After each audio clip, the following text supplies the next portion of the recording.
అందరికీ నా విన్నపం. రాజశేఖర రెడ్డి గారిని ఏ విధంగా మీరు అభిమానించారు, ఏ విధంగా హక్కును తీర్చుకున్నారు, ఏ విధంగా నిలబెట్టుకున్నారు, ఆయన కూడా ఆయన ఊపిరి ఉన్నంత వరకు ప్రజాసేవలో మీకే అంకితమయ్యారు. మీకు సేవ చేస్తానే ఆయన చనిపోయారు. ఈరోజు ఆయన ముద్దు బిడ్డ షర్మిలమ్మ పార్లమెంట్కి కంటెస్ట్ చేస్తూ ఉంది.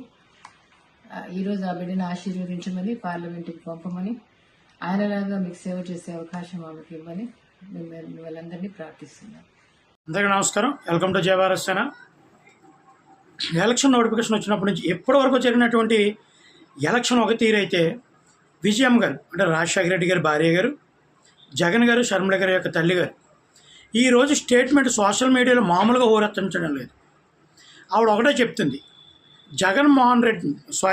రాజశేఖర రెడ్డి గారిని ఏ విధంగా అయితే మీరు అందరూ ఆదరించారో, రాజశేఖర రెడ్డి గారు ఏ విధంగా మీ అందరికీ మంచి చేయాలని ప్రజాసేవ చేయాలని అనుకున్నారో అదేవిధంగా షర్మిలమ్మను దీవించండి.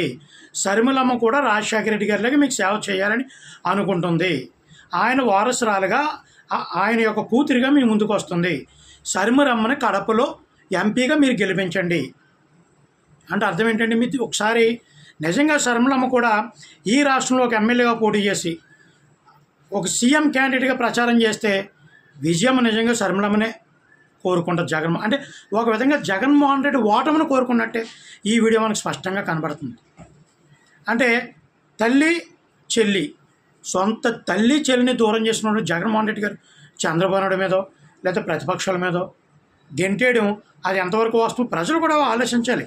అంటే ఇక్కడ జగన్మోహన్ రెడ్డి తప్ప, చంద్రబాబు నాయుడు తప్ప అని కాదు, కానీ వాళ్ళ కుటుంబ వ్యవహారాల్లో జగన్మోహన్ రెడ్డి గారు వాళ్ళకి ఎంత ఇబ్బందికరంగా ప్రవర్తించుంటారు. సొంత తల్లిని కొడుకు దగ్గర ఉండవలసిన తల్లి హైదరాబాద్లో కూతురి దగ్గర ఎందుకు ఉంటుంది? ఇవన్నీ ప్రజలు గమనించుకుని, వాస్తవాలు గమనించుకుని ఎటు ఓటు వేయాలి. ఎప్పటికైనా వాస్తవాలు తెలుసుకోండి. అవి వివేకానంద రెడ్డి చచ్చిపోయినప్పుడు చంద్రబాబు చంపాడు, లేకపోతే లది ఇలా జరిగింది, ఇది అవన్నీ కాదు. జగన్మోహన్ రెడ్డి పరిపాలన విధానం చూశారు 5 సంవత్సరాల్లో.